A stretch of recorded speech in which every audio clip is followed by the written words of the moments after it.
We have Rimma and Diana, sorry, talking, looking for a pet project. Here is a list of humanity's biggest challenges. Thank you. Hey, good morning, everyone.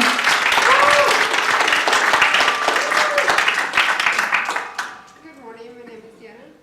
Good morning. So we're starting with a blank list, but the list of humanity's biggest challenges is certainly non-blank. We'll get to it. We're going to start in a bit unusual way today. So we just need a volunteer.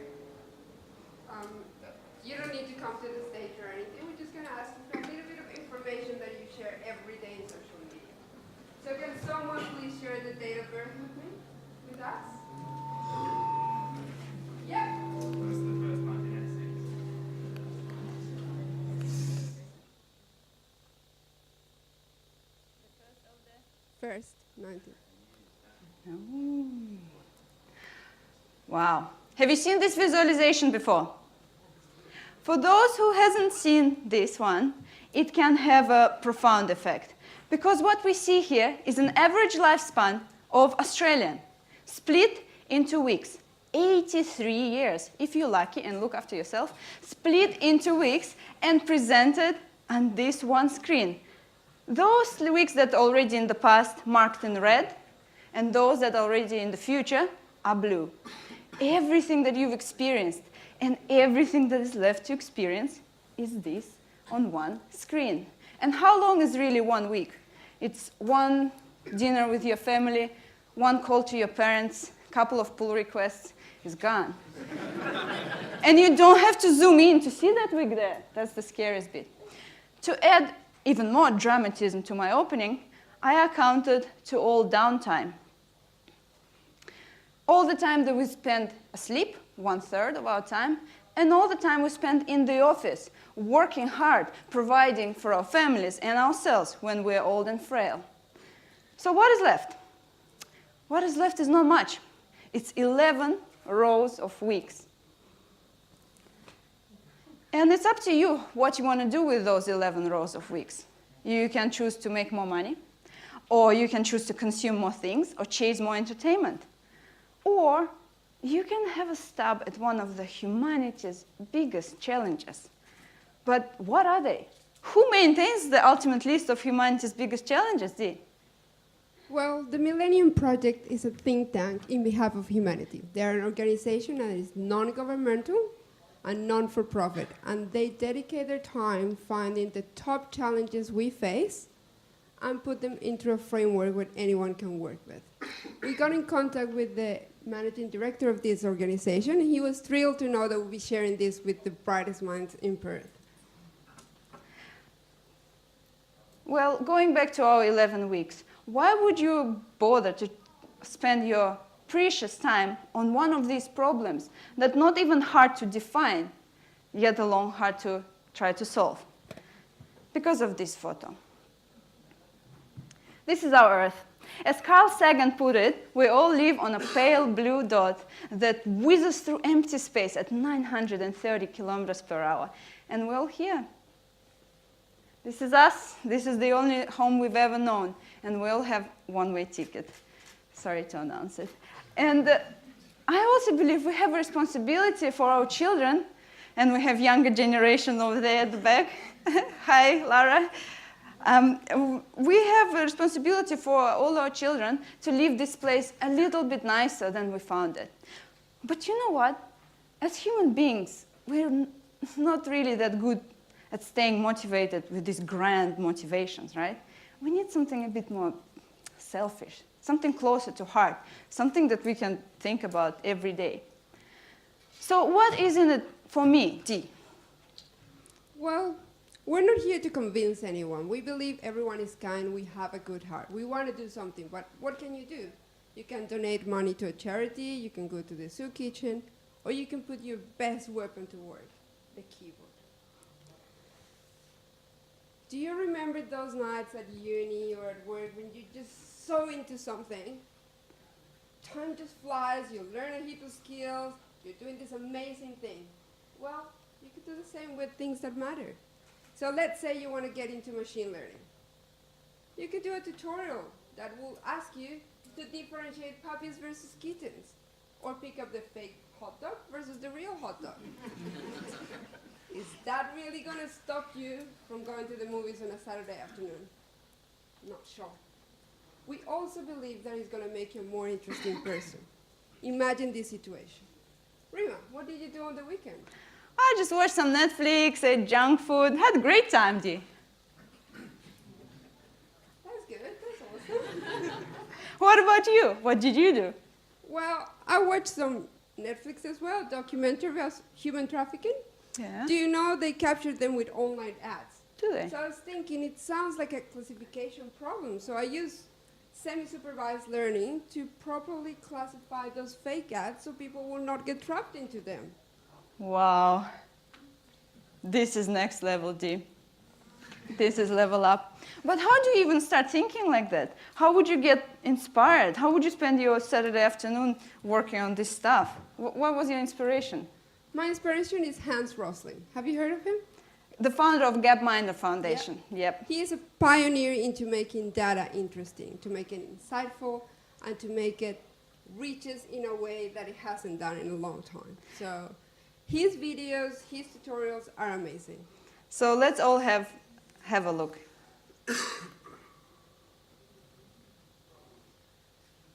A common misunderstanding is that if we save all the poor children, the world will become overpopulated. This may sound logical, but it's wrong. It's the other way around.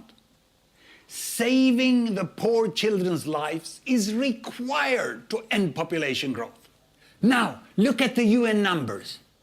Poor parents, on average, have 5 children, and 1 dies. Look, 2 parents are replaced by 4 surviving children in the next generation.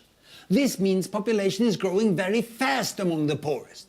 This is the average family in the worst of places like Congo and Afghanistan.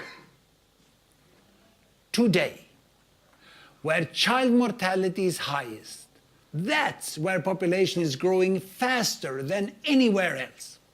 How many people live like this? There are 7 billion people in the world, 1 block, 1 billion. The poorest 2 billion, they live like this. The other 5 billion, they have this average family. 2 parents having 2 children, and there are few child deaths. This is the majority of the world population, not only Europe and the US, it's throughout religions and cultures. China, Iran, Mexico, large cities in Africa. Today, in most population, children just replace parents, and the size of generations are no longer increasing. This means the population will stop growing. How did so many people end up with small families? Well, their children stopped dying as they left extreme poverty and girls got education. Parents no longer had to compensate for child death by having many babies. And a large family stopped being an economic necessity or a social status symbol. And with modern contraceptives, parents across the world, the majority, decided to have a small family. So, by saving the lives of poor children and helping the last 2 billion out of poverty, these parents will also decide to have fewer children. And fewer.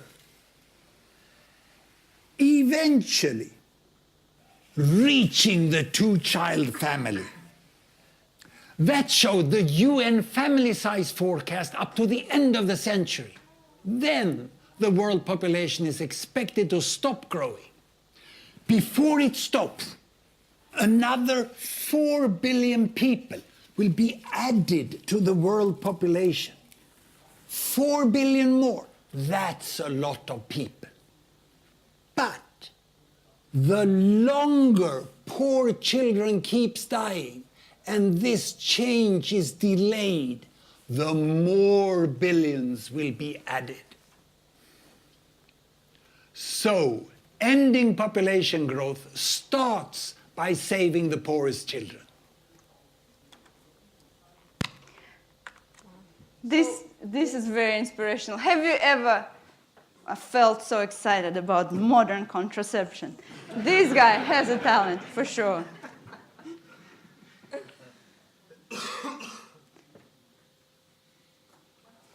Well, but where do you start?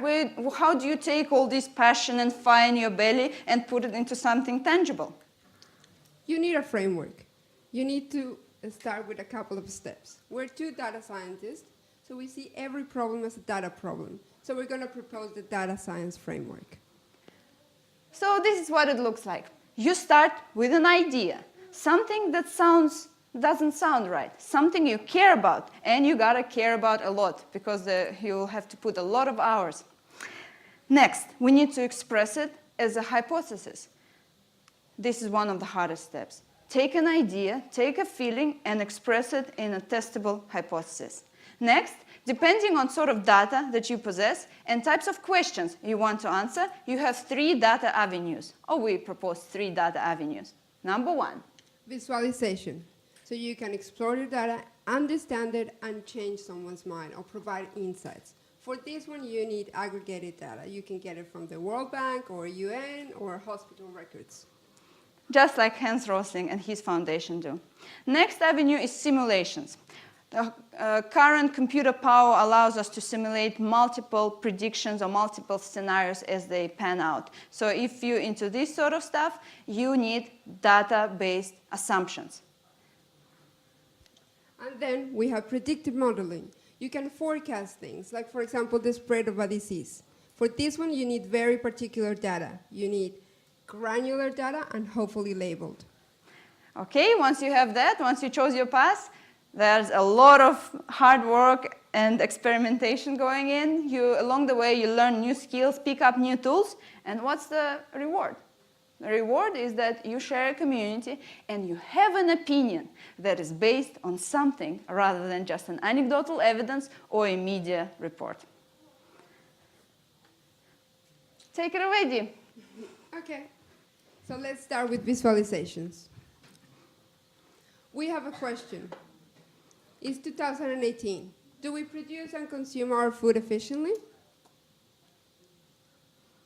Is food waste a worldwide problem? Surely it has decreased. We know more about it. It's everywhere. Well, we took data from the Food and Agriculture Organization of the UN, used Tableau Public, which is a free tool, and then plotted some of their numbers.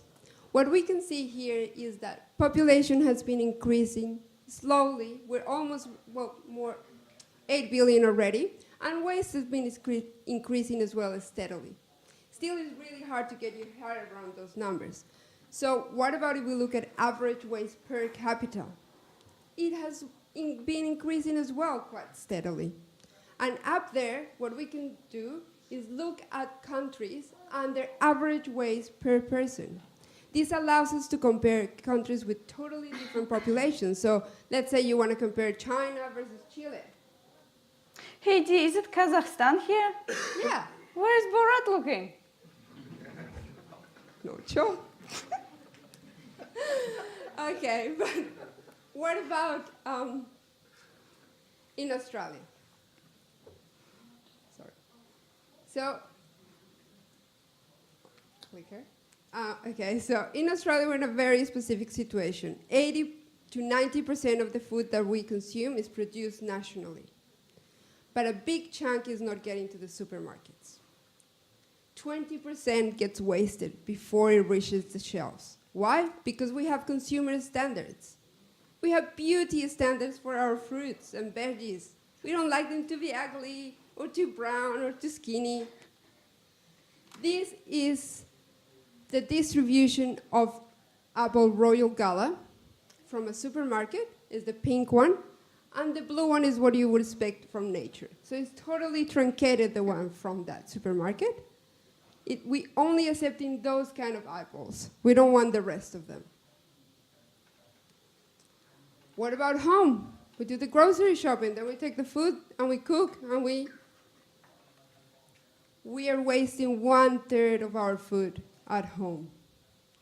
The Australian government spent a lot of money in a research. They asked people to go through their bins and categorize the waste. And what they found was that Almost 40% of the food that's being wasted is fresh food. A big chunk as well, 25%, leftovers. What is this telling us? We're buying too much, we're cooking too much, we're not eating a lot. So our takeaway is, if you're buying more than 10 kilos per person per week, you're buying too much.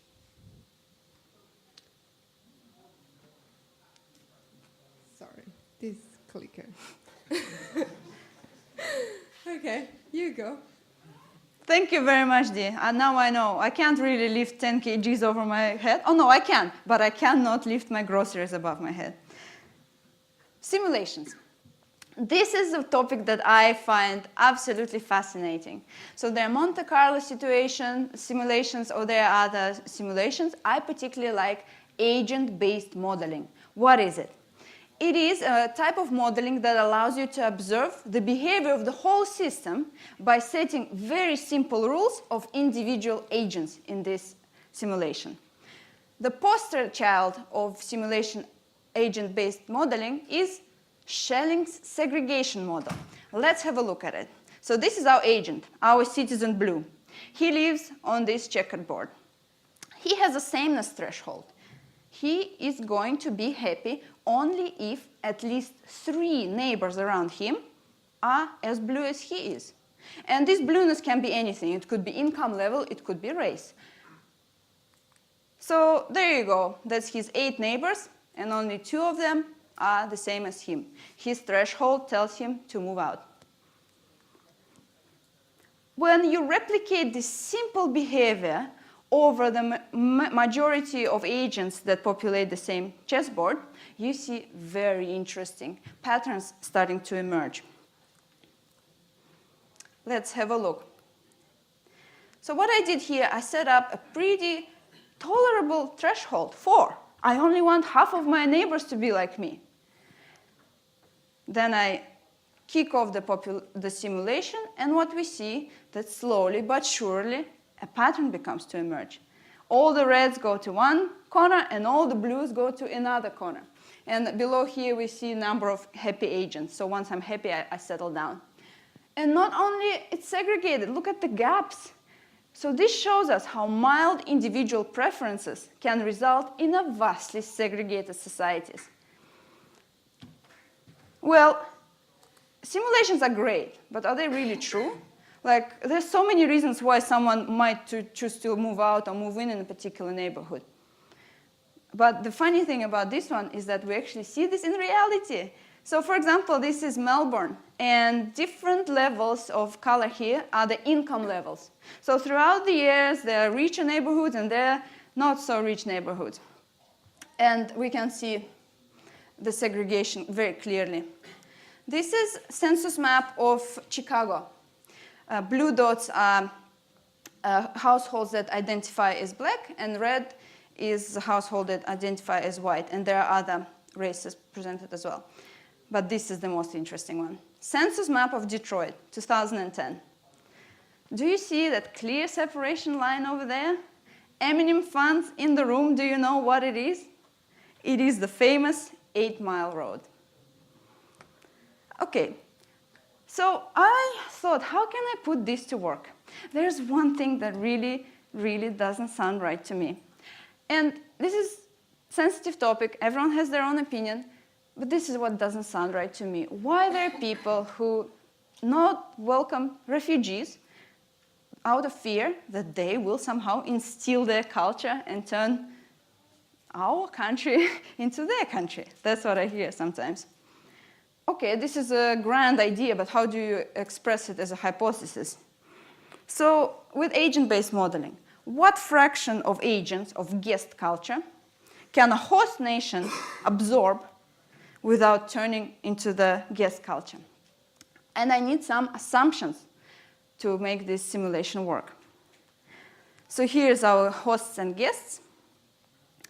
And first assumption is assimilation rate.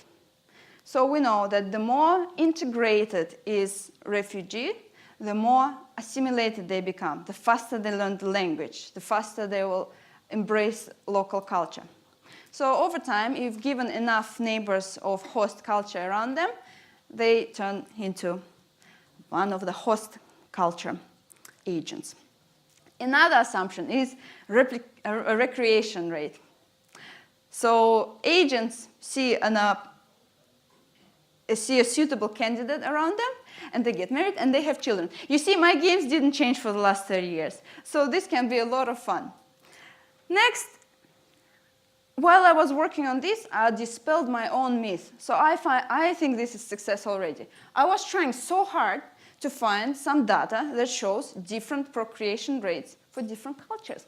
Of course, they're just agents, some abstracts. But what was on my mind is Syrian refugee crisis and the Western world. So I was looking, yeah, well, we all know it's kind of common sense. They have bigger families. I couldn't find anything. There's no such data.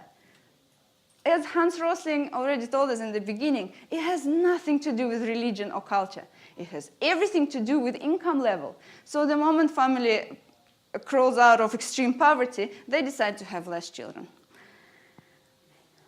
So these are my assumptions. How do I model this? I model this based on already existing algorithms, such as Schelling segregation model and wolf-sheep predation. And I use Mesa Python framework because I want to learn a bit about Python and get better at this programming language. So I'll just show you one scenario and how it pans out. I set it to 243, which is roughly about Australian population size, 24 million. And then I set number of guests to 73. Say 7 million. 7 million is a huge number. Then I simulate this, and you see agents moving around, getting married, having children. And then with this particular scenario, I can see that the population is in balance. Well, I'm not going to defend a PhD thesis with this just yet. So what is the action point? What's the point of all this, Rimma? Well, the point for me is to be an advocate. Next time I have a kitchen conversation with someone of a completely different view, I will have more fire in my belly. I will have an opinion that I can defend. And we will change the world one kitchen conversation, one person at a time. Thank you. So let's move to machine learning. Machine learning is changing the world, but what is it? It's the ability for computers to learn without being explicitly programmed. Interesting. So this is an idea for you. Taxpayers' money around the world go to welfare programs, right? But how do we know that those who need it the most are getting it? How do you know if a household is poor? You'll say, oh, you just ask them to complete a form. Look at the tax returns. Well, this is not a possibility in a lot of developing countries. They don't have the infrastructure. They have problems like corruption. For example, the Costa Rican government wants to take all the power of machine learning to be able to correctly classify houses for, are they extremely poor, do they need assistance, or they do not need assistance. They have also engaged the community. They have asked people like you that want to use data science for good to help them build the model. So what are they asking for? We have 142 features of a house. So someone has gone there to the house, look at everything, and then they have labeled them as extremely poor, not extremely poor. Features are like, for example, piso de madera. Do they have wooden floors? Or jefa is the main provider male or female? Computadora, no computadora. Computer in the house or computer in the house? Once we have all of those features, then the next time they get an application for assistance, someone doesn't have to go there and look at the house. The computer will tell you, the model will say, yes, they do need assistance, or no, they don't. So that sounds really interesting. This is something we want to get into. But we also cheated here. We didn't know or didn't want to go through data collection and data cleaning problem, so we joined a competition on Kaggle. This is a platform. Because you know what? We saved ourselves about 80% of time like that. There's not so sexy side of data science. About 80% of time we spend cleaning, getting data, creating features, polishing, then looking for leakages, and only then in the 20% of time that remains, we can apply ML, machine learning magic. And machine learning is no magic. One of the biggest aha moments for me when I just started, I'm still a beginner, but one of the biggest aha moments is that machine learning is no magic. If one of the best indicators of quality of your machine learning prediction is human expert.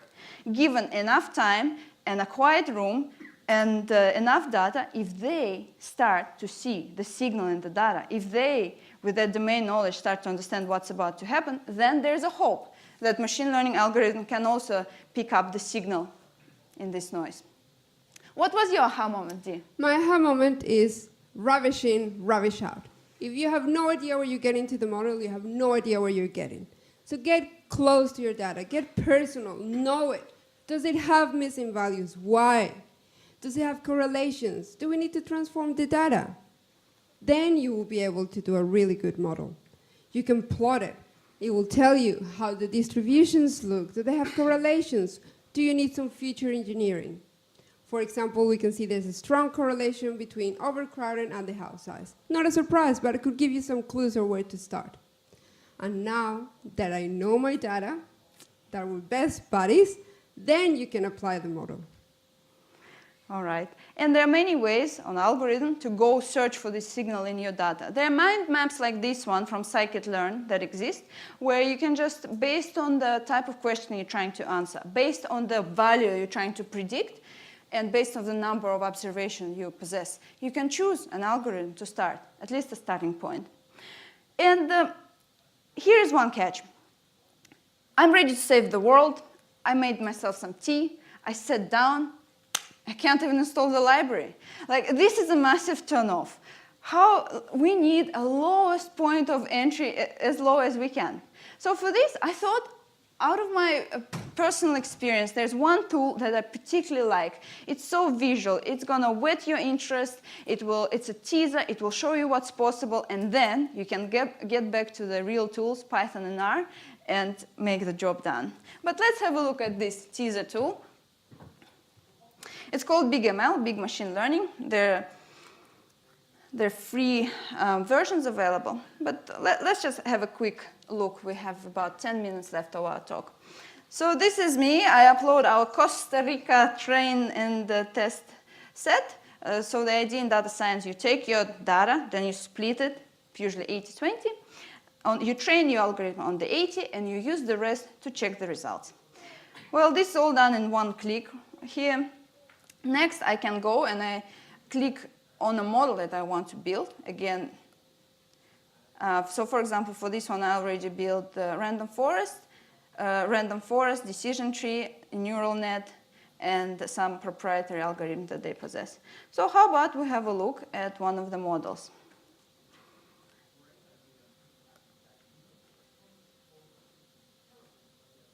Because it's a classification problem, and what this algorithm is trying to do is to make a decision based on multiple features. What target should we assign to this household? We can see straight away that some features are more important than others. Hogar niño, that's number of children. But as we know, the relationship between reason and the outcome is not like that. It's not because they have more children, household is poor. It's quite the other way around. And once we have this decision tree, we can evaluate the model. This is the part when I took the rest of the data, the 20% unseen, and I come up, our algorithm comes up with the labels, and then we just simply compare them to what we already see in the data. So in this, I just like how it shows you in very visual way the confusion matrix, the false positives, the true positives, the false negatives. This becomes much easier to understand, and it gives you an idea what you should be even looking for. So for example, for this particular problem, we probably don't want to miss those households that really, really need help. So those with label 1, right? So it's okay if we mislabel some of the other households and as those that need assistance, but we don't want to miss those. So this means that we need a high recall algorithm and lower precision. Next, once the algorithm is prepared, we can go ahead and even come up and even test it. So say I'm a Costa Rica government official, and what I want to do, this is my supervised. Yeah. And then I can set an unseen, a new application comes in. I set up the outcome. How many children do they have? Do they have mobile phone? What's the education level? And obviously I understand the Spanish, so I would be much more efficient than this. And it will give me, with a probability of 56%, an outcome. This is a house of the label 2. So that's not so poor. Moderate, yep. Moderate poverty.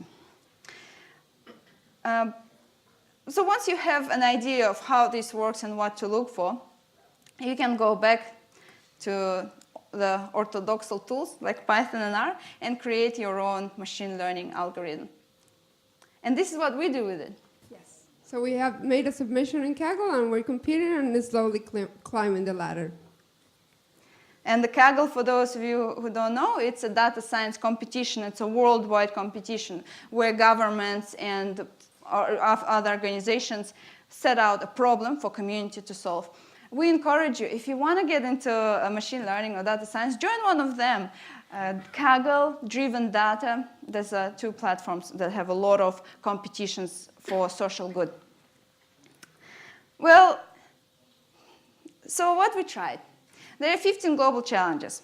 So with visualization, we tried to have a stab at this one. How can population growth and resources be brought into balance? With simulations, we tried to have a go at this one. How can shared values reduce ethnic conflicts and terrorism? And finally, with the predictive modeling, we tried to answer this question: how can ethical market economies be encouraged to help reduce the gap between rich and poor? And now it's back to you, ladies and gentlemen. What really inspires you? What keeps you awake at night? Which one of those problems you will find interesting enough and inspiring enough to spend your weekends on? We have made a GitHub page, so you can go and see there's links to tutorials, to competitions, to examples, an explanation of the challenges. If you're interested, there's a lot of resources you can go and look for. And another teaser for you, because we got in touch with the founders of Millennium Foundation and also UN. They are thinking of organizing a hackathon in Perth next year, and we will help to make it happen. So hopefully, if you feel inspired, or this is some thought that's going to be buzzing on the back of your mind from now until 2019, hopefully we'll see you there. Thank you very much. Thank you.